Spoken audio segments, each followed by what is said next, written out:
Hi everyone, my name's Lin Anderson and I'm delighted to be hosting tonight's edition of the Bloody Scotland Book Club. The book club takes place on the last Wednesday of every month.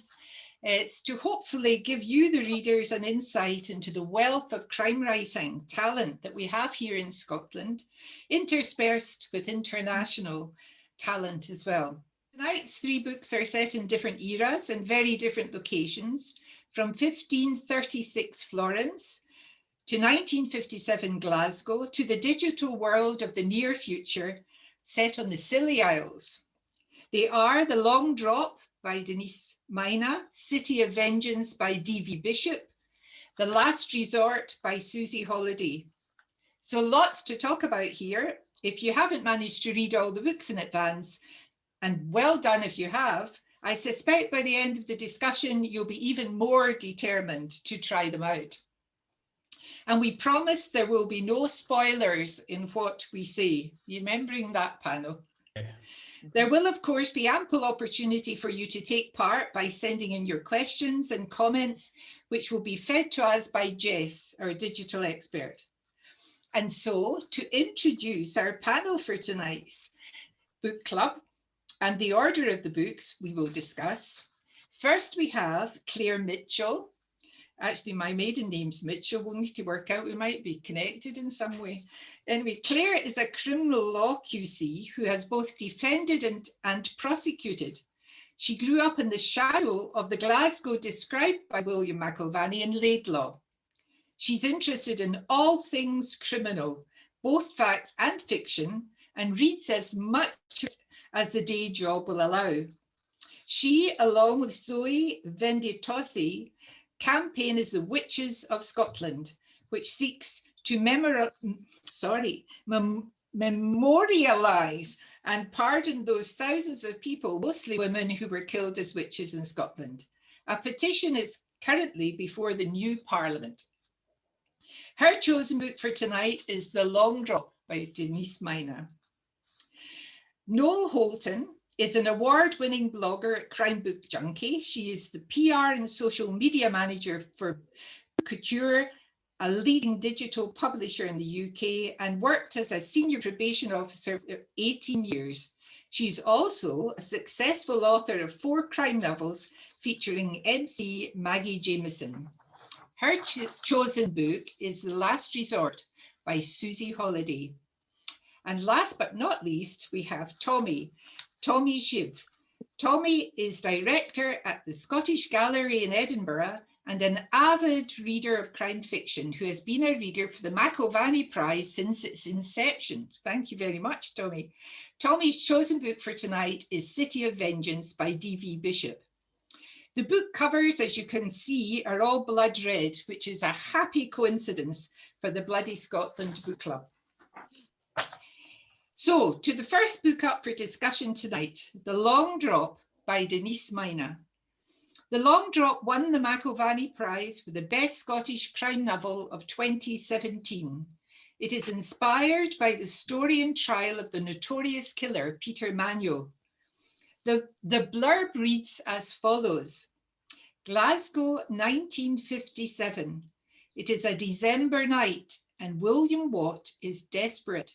His family has been murdered and he needs to find out who killed them. He arrives at a bar to meet Peter Manuel, who claims he can get hold of the gun that was used. But Watt soon realizes that this infamous criminal will not give up information easily.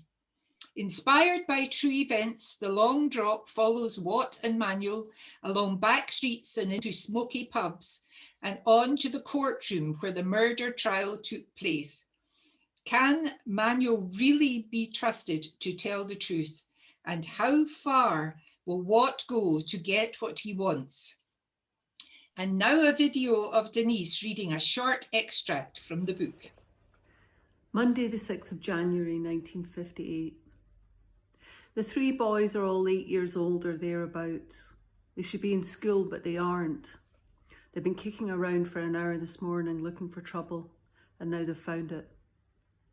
A car, an Austin A35. It's parked in Florence Street in the Gorbals, a long, wide street of black scalded 4-storey tenements. Cars are rarely parked there and never left unattended, but this car is empty. It has dew on it, so it's been there for a while. It's small and it's as cute as a button. It looks like a cartoon. Every edge is rounded, every contrasting line exaggerated. The grate is chrome, long and pinched, a prissy kiss of a grate. The boys cross the road and sidle up to it. They try the driver's door and it opens. They can't believe their luck. They giggle, look around, wait for a mother at a window to shout them away or a driver to run at them, but nobody does. Omniscient Gorbals mothers are watching from windows and doorways, but they don't care. It doesn't seem to belong to anyone. The boys get into an actual car. They pretend to drive, taking turns in the driver's seat, waving their hands around the steering wheels like actors in driving in the movies. One of them makes the passable sound of an engine by burring his lips, and the others compliment him on it.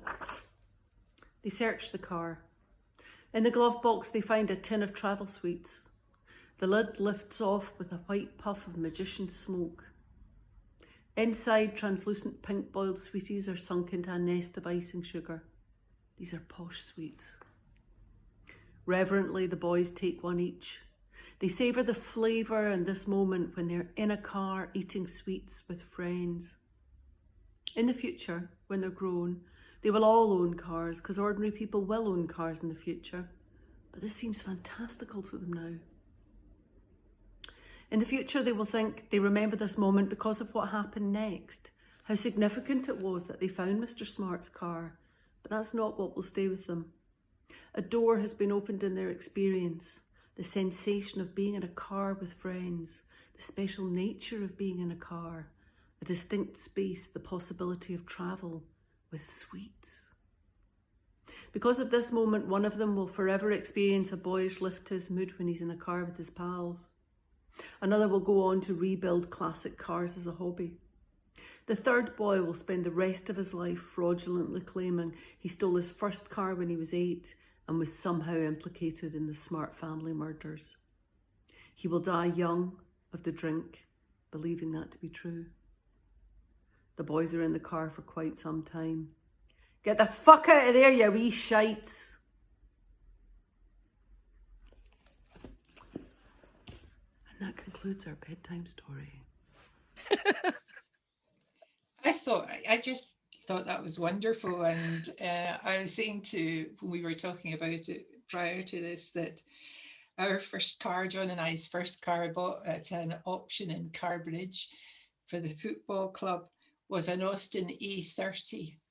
But it wasn't back in 1956, so it was pretty old by the time we got it. But I just thought the world of Glasgow and the Gorbals at that point was really wonderful. Pass now to Claire. What do you tell us about your love for this book? Why did you put it forward, and what's special about it? Well, first of all, that bit that's reading out is so funny, because in my childhood, my dad's car was stolen and used in our bank robbery as well. Oh, wow. So I didn't know that. Life. But I remember when the car came back, it smelled of cigarettes, and none of us smoked. You know, my mum and my dad didn't smoke in the house. And I remember when the car was brought back, it just strongly smelled of cigarettes. But that's very funny. It's just when that came back, that childhood memory to me when she was speaking.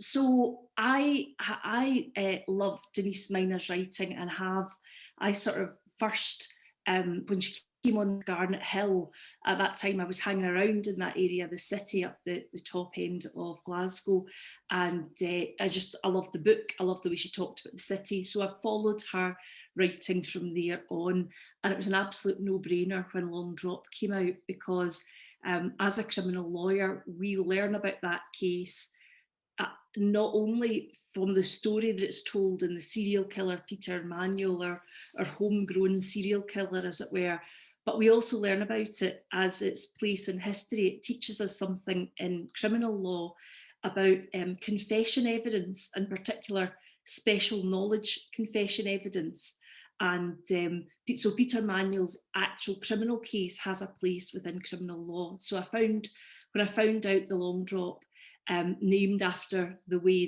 that people are hanged in Scotland, by the neck, was an absolute no-brainer to pick up. But I was not expecting what I actually found in the book, which was a story of fact and possible fact. I won't go as far as to call it fiction, but fact and possible fact woven together, because she tells the story of the trial of, she tells the story particularly from the viewpoint of the Watt family's murder, in particular William Watt. Now, William Watt was the man whose family were killed. He was prosecuted, I think, for 8 murders in total. And the Watt family was Mrs. Watt, the wife, Mrs. Watt's sister, and the child of the family. So William Watt's wife, his sister-in-law, and his child were all killed when he was away on a fishing trip. And such suspicion fell on him. He was a local butcher, a well-to-do man, but such suspicion fell on him that he was actually remanded for the murder in the first place. And the book doesn't dwell a lot on that, but it really starts when William's released from custody, and it's documented that there's a fateful meeting, in fact, a long meeting between Watt and the man who then came to meet the long drop for the family murder. So the story of Peter Manuel, I think most people, certainly perhaps in Scotland, definitely in Glasgow, will know the story of Peter Manuel, but the many twists that are in this story aren't about who was convicted for the murder. It's about the story of the interaction of William Watt, Peter Manuel, and the characters in Glasgow life. And I loved it because the book is split really into 2 parts. One about working through the meeting of William Watt and Peter Manuel and the fateful night that they spent in one another's company. And the second half is about the trial and everyone that gave evidence at the High Court. And of course, it's particularly exciting when the High Court still looks exactly like it did. You can see old photographs of people queuing up to go and watch the trial as it was then. I think maybe the North Court or the South Court. Can't remember which one of them, but it's one of the 2 old courts that it was in. And so you can see the history, but you're also in it. You know that you were in the court that sort of happened, and the interactions that she's taken from court. And I also understand that what she did was she researched as much of the court documents as possible, apparently, because I went to look at where she got, the witness lists, who gave evidence, what they said, how much of it is fact and how much of it is not. So it was just absolutely fascinating, and I loved her take on a sort of 50s Glasgow.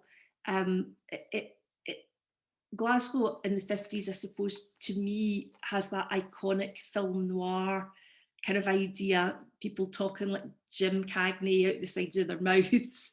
And she painted Glasgow in a very realistic way. You talk about we'll talk later about blood and cobbles in the City of Vengeance. She talks about the shiny wet streets of Glasgow. And I don't, perhaps there's other cities and perhaps I'm just romanticising, but I don't think there's many places that do shiny wet streets as well as Glasgow, and how they make their way through the city on that night. So I absolutely loved it and would highly recommend it to anyone. It was an unputdownable book. It was one of those books where people are asking you to come to dinner and you're going, I'll just be 2 minutes, because you just want to get to the end of it. So yeah, I loved it. No, do you want to talk to us a little bit about it? Yeah, I mean, I echo everything Claire said. I really loved the whole sense of place and the time, and you really did feel like you were in that time period. I think because I love Scotland, I love Glasgow. I just loved everything. It was so vivid, and it was almost like you were kind of thrown into the story. Um, and I also love the fact that, I'm a big true crime fanatic. So when I heard this book was being chosen and it had been sitting on my Kindle for ages, I've been wanting to read it. I just thought, excellent, excellent. I finally get to read it. And I love the fact that it just, even though I know that not all of it was true, it almost read like you were sitting with these people, listening to their versions of events and their stories. It was incredible. And like Claire, I highly recommend it. I'm going to go and read all our other books now. One of the things, I mean, how many of you knew what the long drop meant when you started the book? Yeah, I knew. Did you know, Tommy? No, I didn't. And if I'm being honest, I didn't actually know about the Peter Manuel case. Obviously, it might have just passed me by, or you're just too young. Or... I don't know about that, but it was so, I came from it from quite a different perspective. I was reading it almost like a novel. I knew, obviously, I read the blurb. I was aware that it followed some real life events. But I was absolutely captivated. I think she is a masterful writer. And I can't actually remember a book that I've read where I've been so enthralled reading about two characters I disliked so much. Actually, both what this rather sort of he's a businessman. He who is a social climber in this reverse sense of the word, and obviously, as Claire's so well eloquently put it, it sort of follows this basically this pub crawl. It's this pub crawl through the sort of the mean streets of 50s Glasgow, meeting these assortment of characters, from the depths of the hardest pubs you can possibly imagine, and it's and she paints this sooty, wet street Glasgow so well. You can smell the soot in the and hear the trams, and it's I thought it was a very, very well written book. What's interesting about it, she threads through it real life characters from the Glasgow underworld. So Dandy Mackay was a well-known guy at that time, and the solicitor who starts, Lawrence Dowdall's, at the start of the book, when he realises that William Watt, his client, who's been released, who was charged with on remanded for the murder of his family and then liberated, decides to go and meet Manuel, because Manuel's saying, I might have some information, and Dowdall thinks it's such a bad idea. But Lawrence Dowdall's was still a huge name in Glasgow criminal law right up to the 90s. I mean, I met him, so it was just amazing. Wow. Being put in the book going, I don't think this is a good idea, and also being terrified. Her description of the lawyer and the two of them just saying, go away, we don't want you here, we don't want your advice, and Dowdall's gratefully leaving the scene, because he just wonders what's going to happen in this night that they spend together. So it's great from that perspective as well, if you kind of know some of the characters of the Glasgow criminal history. I don't know if you noticed it, but at one point I started to think I should make a note of how much they've had to drink. Because I couldn't believe they were still standing or actually talking. I know sometimes they weren't making a lot of sense, but they seemed to be able to sort of get through a whole lot and then just rise again, like they were on their next, trip out. And we haven't actually mentioned what the long drop means, but I mean, people can look it up. But I thought when I saw the title, and I remember when, I think when she was at Bloody Scotland, Denise was talking about the book, but I thought the long drop, she was describing them going from pub to pub. I thought it was like, that's what the long drop was, a wee drop of whiskey in here and a drop in here and a drop in there. So I was actually quite shocked when I realised, it's towards the end of the book, but I mean, you can check it out yourself, what it actually means, the long drop, in terms of, it's a feature of hanging anyway, for those of you who are not aware of that. And I found that quite shocking. I felt really shocked by it. And yet at the same time, it was, better to dispatch people quickly, and yeah. Right. Well, I think, as you can tell, we're highly recommending this book. And of course we are, because it won the McIlvanney Prize. And it's no surprise at all that it did.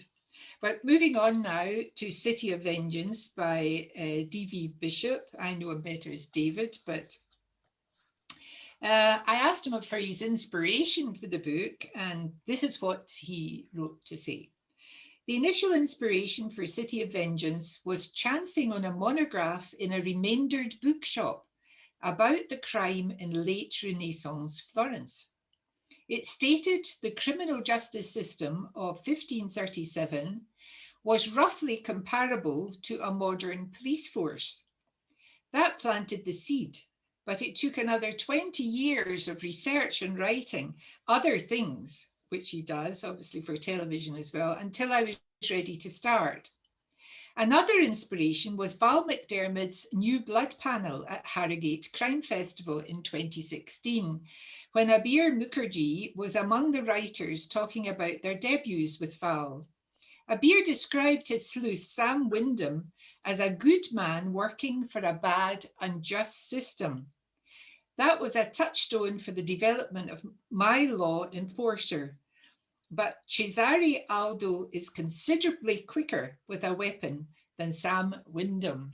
Abir will be chatting to us at the very end, because he's looking after he's hosting next month's book club. The blurb from the back of the book, to give you a sense if you've not managed to read it yet. Florence, winter 1536. A prominent Jewish moneylender is murdered in his home, a death with wide implications in a city powered by immense wealth. Cesare Aldo, a former soldier and now an officer of the Renaissance city's most feared criminal court, is given 4 days to solve the murder, catch the killer before the Feast of Epiphany, or suffer the consequences. During his investigations, Aldo uncovers a plot to overthrow the volatile ruler of Florence, Alessandro de' Medici. If the Duke falls, it will endanger the whole city. But a rival officer of the court is determined to expose details of Aldo's private life that could lead to his ruin. Can Aldo stop the conspiracy before anyone else dies, or will his own secrets destroy him first? And now a video of David giving a short reading. Hello. I'm going to read you a short extract from City of Vengeance, which is written under my pen name, D.V. Bishop. 3 years ago, I pitched this at Bloody Scotland, and it won the Pitch Perfect contest. So Bloody Scotland and its book club have a very special place in my heart. I'm going to read you a short extract, and this is where the main character, Cesare Aldo, is investigating the murder of a Jewish moneylender and has arrived at the scene of the crime. Aldo went inside, making a slow circle of the chamber. A black cloth was covering a mirror near the front door, put there by Jedediah, no doubt, as was Jewish tradition. Nothing was tipped over, nothing looked out of place. No ransacking or obvious signs of robbery. The room was unremarkable, aside from the dead body. Dried blood stained his robes below the left breast. Aldo resisted the urge to close Levy's staring eyes, all too aware of Jedediah watching from the doorway. A single stab wound between the ribs, Aldo observed. That takes skill. Angry attackers with a knife are never content with one strike. They want to be sure. They want the victim to suffer. Aldo crouched for a closer look. His bad knee protesting at the strain. "You believe this was planned?" Jedediah asked. "The killer took the blade away," Aldo said, "and left no trace of themselves behind." Or had they? Samuel's blood had seeped into the rug, spreading outwards. A crescent shape was visible in the pooled blood. Someone wearing a boot or shoe had come too close to the body. A clumsy mistake. Aldo peered at the floor. Yes, there were more crimson crescents, moving away from the body, heading outside, each one fainter than the last. Should have seen those earlier, but the murky interior had hidden them at first. Aldo touched a finger to the nearest crescent. It was dry, so several hours old. A clumsy footstep was at the edge of the blood. That meant it happened some time after Levy was stabbed, when he was already dead, or close to it. Had the killer returned to be sure of their handiwork? Perhaps to retrieve their blade? Or had a late-night visitor stumbled on the murder and fled in panic? And where was Rebecca while her father was bleeding to death? And that's City of Vengeance. Wonderful. I was so glad that I'd watched that earlier, so I knew how to say the man's name. Because I would have called him Caesar or something. That's what I was calling him throughout. Yeah, I must remember that one. Yeah, and okay, let's go over now to Tommy, because I know this was one of the ones that you suggested for tonight's event. So give us your thoughts then. Well, I mean, I submitted this one for a reason. It's because I bloody loved it. I mean, I read it at the start of the year, and I just really relished reading it again for tonight's session, which I finished over my breakfast this morning. And this period of history I've always been interested in. So to be transported there and to learn more about it through the through this book, I really enjoyed. And the world which Bishop creates is really fully formed. I mean, it's he paints Florence for us, and both in terms of its geography, but also in its atmosphere. And in the backdrop, there's these political tensions. Obviously, there's the all-powerful Medici and all the backstabbing which goes on famously with them. And you can really tell how much research David Bishop must have done for this book, because as I said, he really brings medieval Florence to life. And in this sort of backdrop, in this world, this tapestry which he's created, he's dropped in these colorful array of characters, and they're certainly colorful. And the protagonist, Cesare Aldo, who we just heard from the author then, I mean, he is a badass, and he's this officer with this Florentine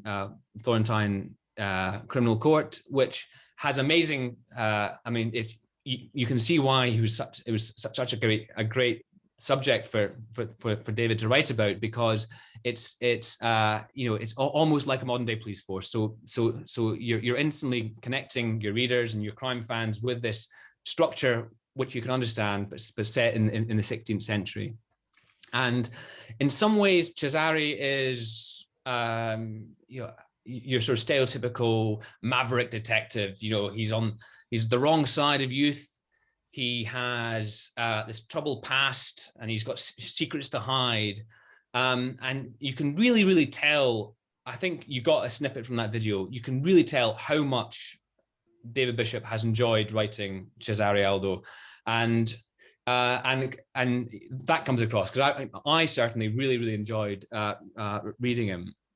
And he's Aldo, he's strong-willed, he's impulsive, he's reactive, and he's not afraid of getting his hands dirty. which, as you can imagine, in this medieval Florence is quite a lot.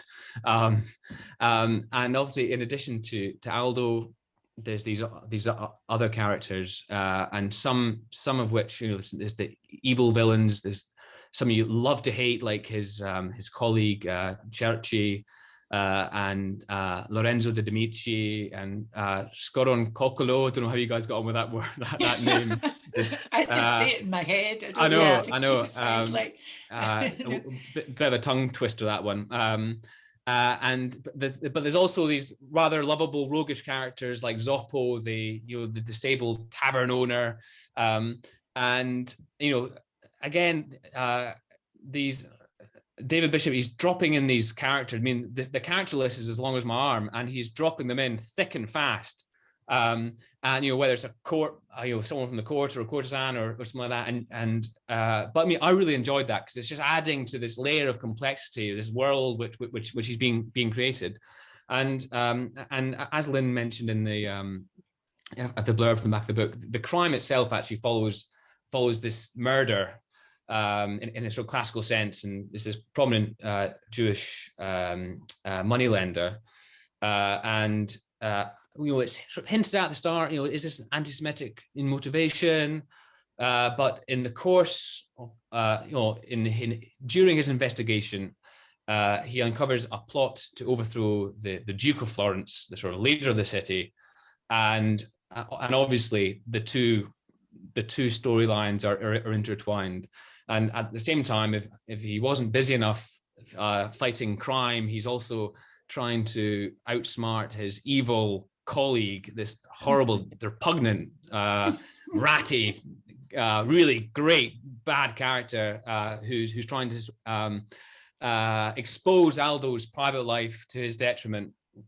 And I think we mentioned we've just been talking about how well Mina has painted Glasgow for us in the 50s, and it's the same with this book. I mean, this world which David creates is really visceral, and again, just sort of change of art form. But I was reminded of playing there's a computer game called Assassin's Creed, and it's where this medieval assassin roams around medieval Italy, and that's how I felt in this book. It was like if Aldo went on ahead, I could look around the corner and the world would be there for me to see. I mean, he has really fully formed this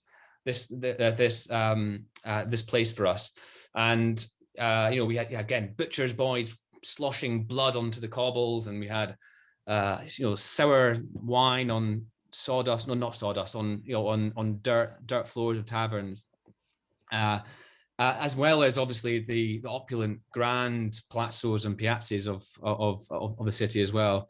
So I absolutely love this book. I also thought it was interesting. This is obviously the first in a series. I can't remember the last time I read a first in a series without maybe reading more at the same time. And you know, there was obviously these little breadcrumbs that were left for us about Aldo's past, you know, and it's interesting to see how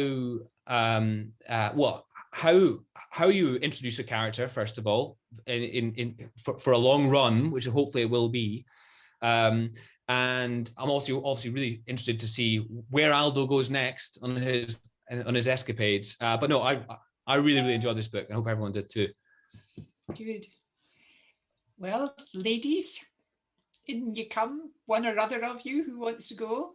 Yeah, I mean, Tommy said it all, really. I mean, I did love the whole sense of place again, where you kind of felt like, and I love the Assassin's Creed analogy, because that was perfect description of it. So do you play Assassin's Creed? I have been known to play. Oh, there Assassin's you go then. Creed, yes. I've heard about it, but I've not played Yeah, it. no, it's a great game, but we're not talking about the game. No, but it's good that there's parallels. Really. Yeah. And I mean, I'm not a big historical fiction fan. I don't generally read historical crime.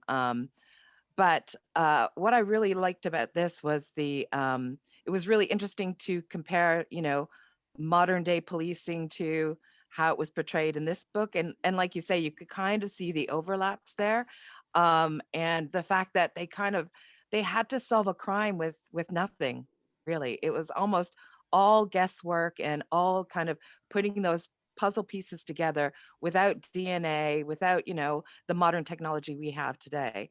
And I'll tell you something else that is a weird thing when I was reading the book. I was really thrown off by seeing "fuck off" in it, right? And I was like, there's no way they said "fuck off" back then. So I Googled it, and they did a little while before then. So definitely did his research in the book, and I read his what he wrote about, you know, after explaining what he had done, and just phenomenal bit of research. And you could tell it was such a genuine feel to the book. It was great. So well done. Excellent. Yeah, well done for a debut. Claire. You have your sound off, Claire. Sorry, I cheated with the names because I listened to it on Audible. So I just got them, all the names fed to me. And I don't, it's not usual. I'm trying to sort of get in as much reading whenever I can. And sometimes if I'm going for a run, a long run or a walk, it's just a great thing to try. So I've actually got quite into it, but this one was so much easier for me, not stumbling over the names or perhaps just making them up as I went along, which bear no real resemblance to what they're supposed to be. I probably would not have picked it up if I read the back of it because it's historical. I know that's silly because I've just been talking about 50s Glasgow, but for some reason, I haven't done that in the past, but this book has certainly taught me not to be so silly. I don't know why it would rule out, but I fell completely into his world. He painted pictures of people. His physical descriptions of people were superb.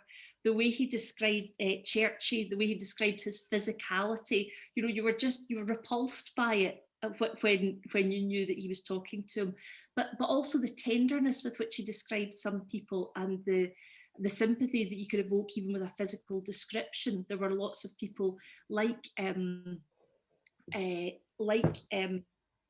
Aldo's sidekick, his young Strachey, was it? Strachey, as well. You know, you found out he managed to put so much into it that you found out about his personal life and where that was going, whether or not that was successful or not. It was just there were so many parts of the conversation, and like Noelle said, I also love the fact that this was a police work of a very old age. This was witness statements and going to people's houses and just being very, very clever. There were no forensics. There was no blood spat. Well, there was some blood on a shoe in a crescent shape walking out. So there was some blood detection, but there were none of the normal things about crime that we're used to in the modern day. And that can so be interestingly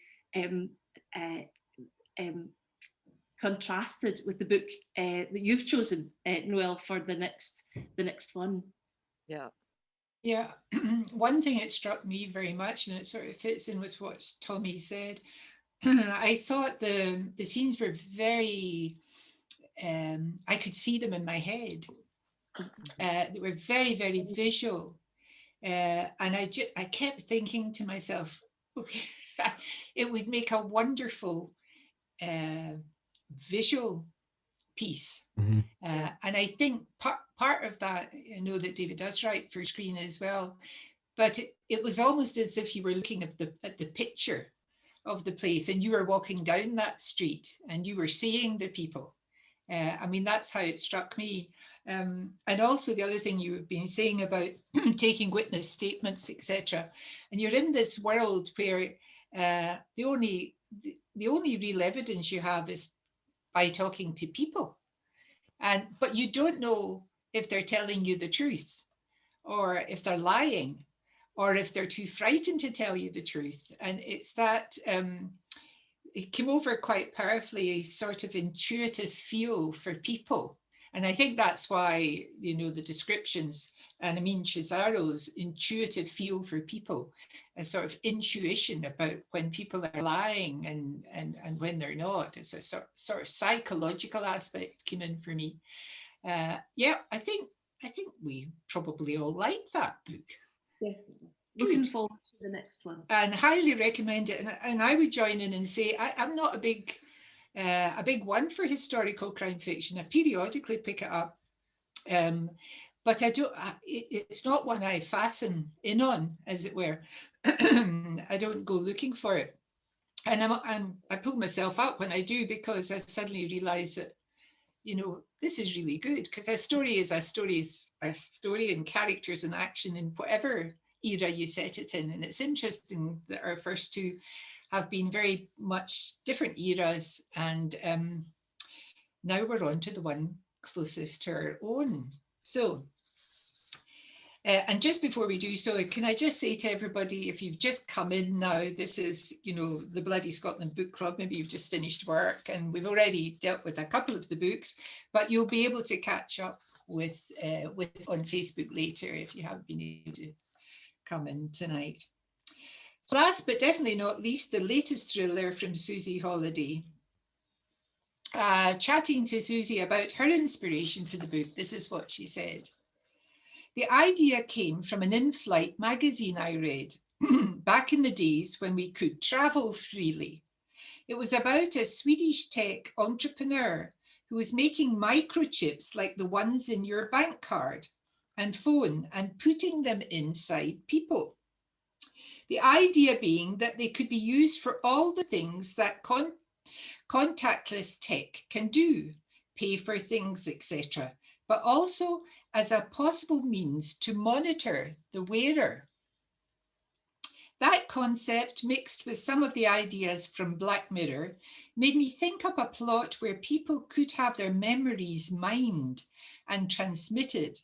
And of course, being a crime novel, it would focus on people's deepest, darkest secrets.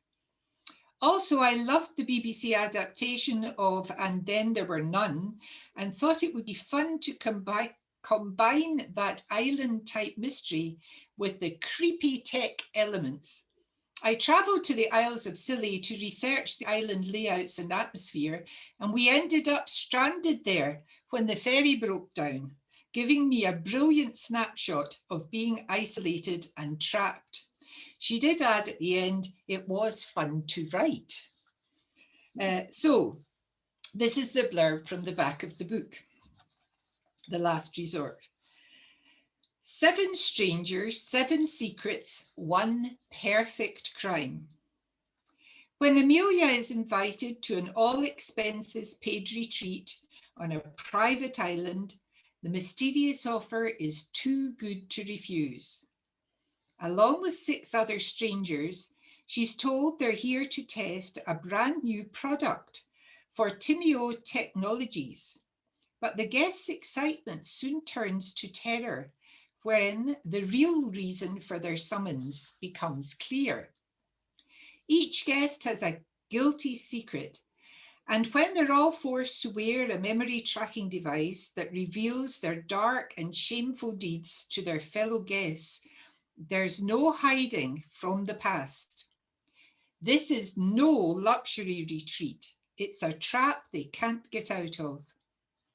As the clock counts down to the lavish end-of-day party they've been promised, injuries and infighting split the group. But with no escape from the island, or the other guests' most shocking secrets, Amelia begins to suspect that her only hope for survival is to be the last one standing. Can she confront her own dark past to uncover the truth before it's too late to get out? And here's a video with Susi reading a piece from The Last Resort. Hi, I'm Susi Holliday, and this is a short reading from my book, The Last Resort. Lucy is sitting pressed tight against a smooth rock, arms wrapped around her knees, unconsciously mirroring Tiggy's habitual protective stance.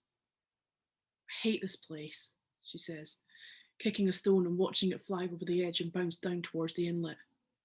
I wish I'd never come. And she really means it. It had been fun for about 5 minutes, but now it's just weird and wrong, and she can't actually believe she signed up for it. She stands, kicks another stone, then slips on the loose gravel path. James grabs her and pulls her back from the edge. You need to calm down. There's no point in us all getting freaked out here. The boat is gone. They're not coming back for us. We need to work out what to do. We could try getting someone else to come and goddamn help us. Scott yanks a small branch off one of the overhanging trees and snaps it into pieces. He throws the pieces into a bush, then roots around in the leg of the pocket of his shorts and pulls out his phone. Right, so I can't make any proper calls, but I can sure as hell send someone a message. WhatsApp works on Wi-Fi, right? Messaging at least, if not audio. He starts tapping away on the screen, angry stabs of his finger peppered with an array of curses muttered under his breath. Maybe we should just keep going, Brenda says quietly. She's sitting on a rock, absent-mindedly rubbing her leg. She looks pale and her face is a little clammy, but then they have just scrambled up a steep incline over awkward, misshapen rocks, and the sun, although low in the sky, is still pumping out heat. Amelia has made it back up from the bay, rosy-cheeked but otherwise unscathed. I think Bender's right, she says. There's no point in us sitting around here, is there? Harvey told me we're nearly there. She taps her watch. Can we have some directions, please? Oh, please, Lucy says. This is ridiculous. We can't just keep going. I don't understand what the hell is going on here. The beep that always comes before a hologram cuts her off. Oh, great, Scott says, snapping another branch. Which one of us is getting humiliated next? Maybe I should jump off this cliff and be done with it. Lucy feels a wave of nausea. She'd forgotten about the memory projections. None of them are immune from the reveals, are they? She tries to make light of what Scott has said. Got something juicy to share, have you? I doubt it's as juicy as yours, lady. The more I look at you, the more I see some sort of heartless deviant just itching to get out. Lucy is trying her best to laugh as the holographic letters appear in front of her. Her own secret, the one she desperately hopes is never revealed, is momentarily pushed out of her mind.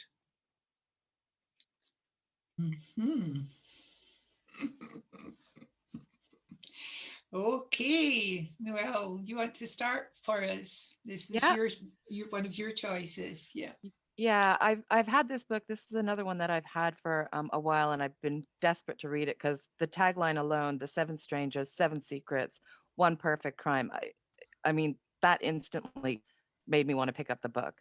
But I loved the futuristic, not sci-fi, but that element where this implant can be put inside a person and what information can be gained from this.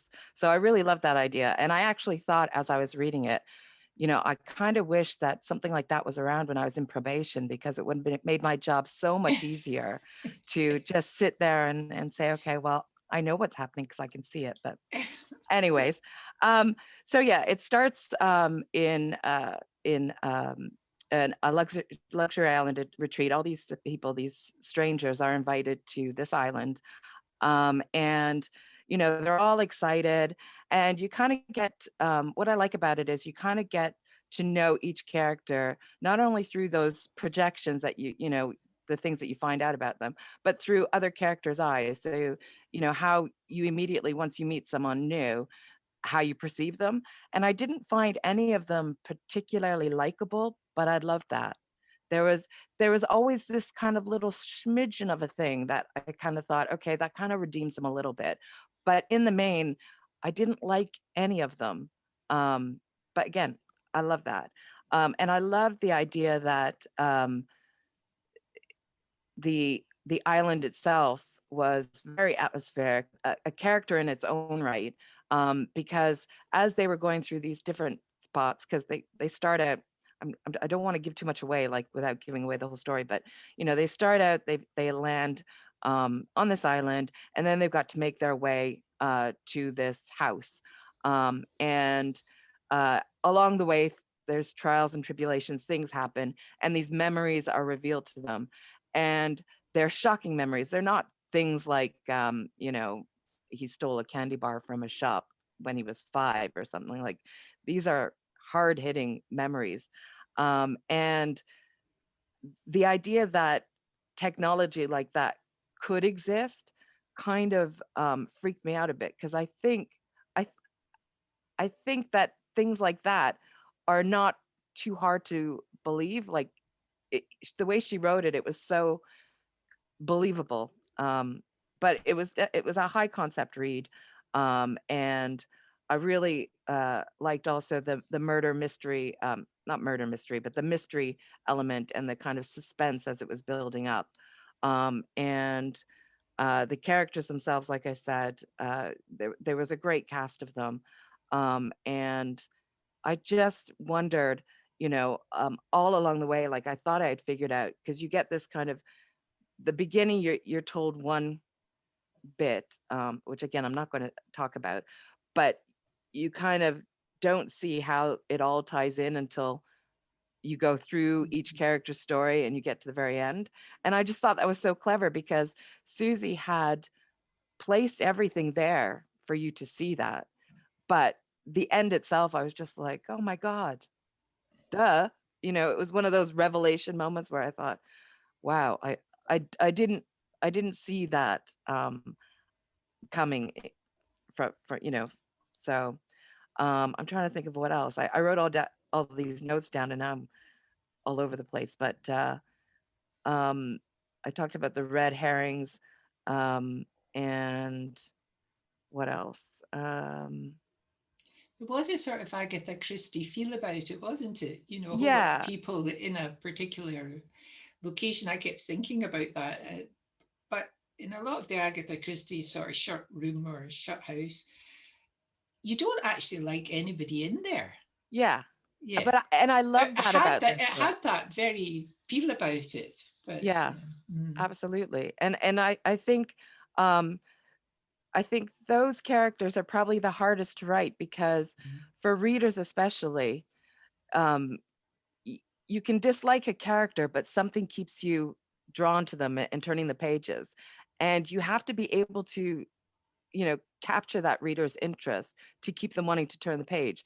I mean, I've read other books where the characters were so unlikable, I just couldn't finish the books. Yeah. I was just thought, no. But this one, it just made me want to turn the pages more and more, because I wanted to know each and every one of their secrets. So, Very good. yeah, it was brilliant. I loved it. Definitely a must read. Claire, do you want to tell us what your thoughts on it?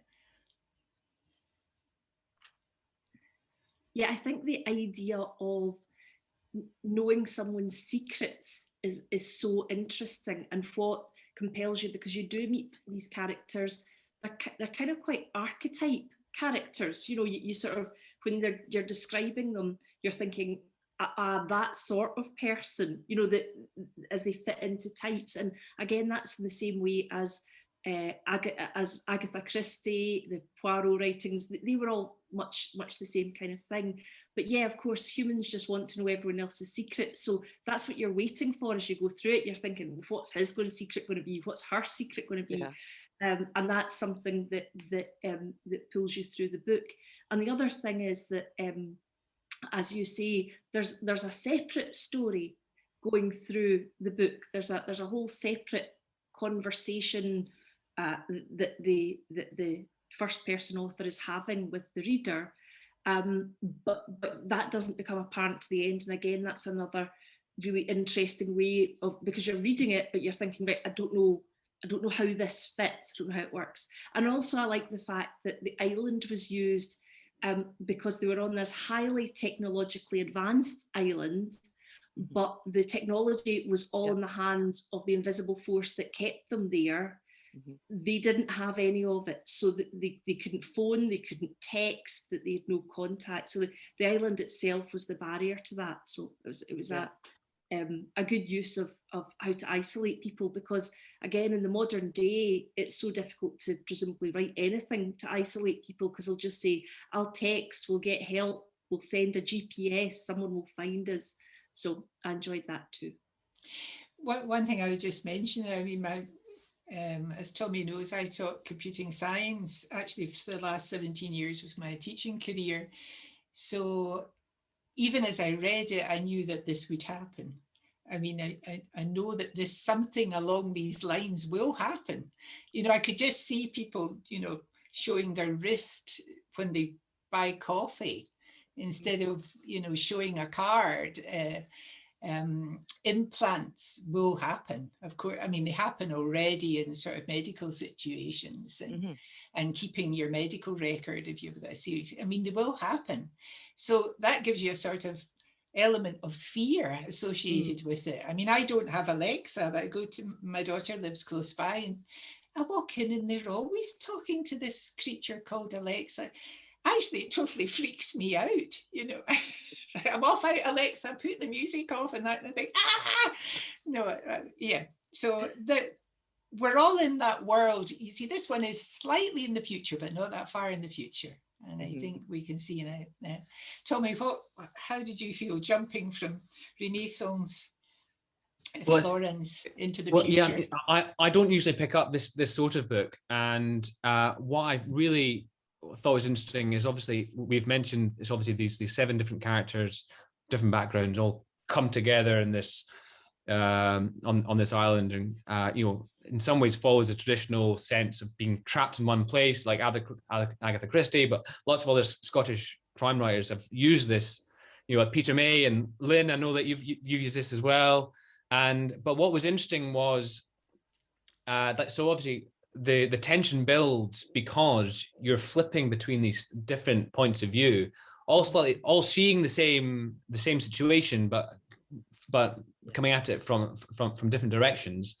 But everyone is battling their own internal demons, because they're worried about the great reveal, their darkest secrets being exposed to these strangers. So everyone's has that weight on them, whilst also there's this external threat. There's this unknown presence on the island, which no one's aware of. So I felt that as a vehicle for building this sense of dread, I thought that was really, really effective. Yeah, it was very good. So there we go. We're just approaching the end, and that was fantastic. We've had a few comments. You'll have seen them coming up and on the books. And we're going to welcome in Abir now, I hope, who's going to tell us a little bit about next month. So. Hi, Lynn. Thank you so much. I hope you can see and hear me. Can you? Yes, we can. Just for the audience, hi, I'm Abir Mukherjee. I'm the author of the Wyndham and Banerjee series of novels set in Rajira, India. And next month, I'll be joined on the Bloody Scotland Book Club by writer, editor and presenter Lee Randall, crime fiction blogger Alex Hawley, and senior lecturer in film and TV at Northumbria University, Dr. Jackie Gramosi Collins. That's quite a panel we have.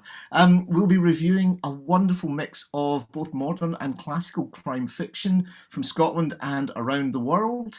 Our Scottish book of the month is The Cut by Christopher Brookmeyer. It's about Millie Spark, who is a special effects makeup artist whose talent is to create realistic scenes of bloody violence. Then one day she wakes up to find her lover dead in bed next to her. 25 years later, her sentence for murder served, Millicent is ready to give up on her broken life, until she meets a troubled film student and reluctant petty thief called Jerry. Together they begin to discover that all was not as it seemed on that fateful night, and someone doesn't want them to find out why. We'll also be reviewing a cracker of a book called I Know What I Saw by British Asian barrister turned crime writer Imran Mahmood. It's a tale about an ex-banker who's now living on the streets of London, who witnesses a brutal murder, or did he? Because the police don't believe him. And in a nod to the golden age, we will be reviewing Money in the Morgue by Niall Marsh and Stella Duffy. It's an Inspector Allen mystery set in wartime New Zealand, which was started by Niall Marsh over 70 years ago, but never finished until Stella Duffy took up the cause a few years ago. So lots to look forward to, and I do hope you will find the time to join us. Thank you very much, Abir. That looks fabulous. And can I just finish by saying a big thank you to our panel. It's been good fun working with you, and keep on reading. Thank you. And if you on the Facebook page, and obviously it's been recorded, so you'll be led to a YouTube version, not immediately, but shortly. Okay, thank you and good night. That's all.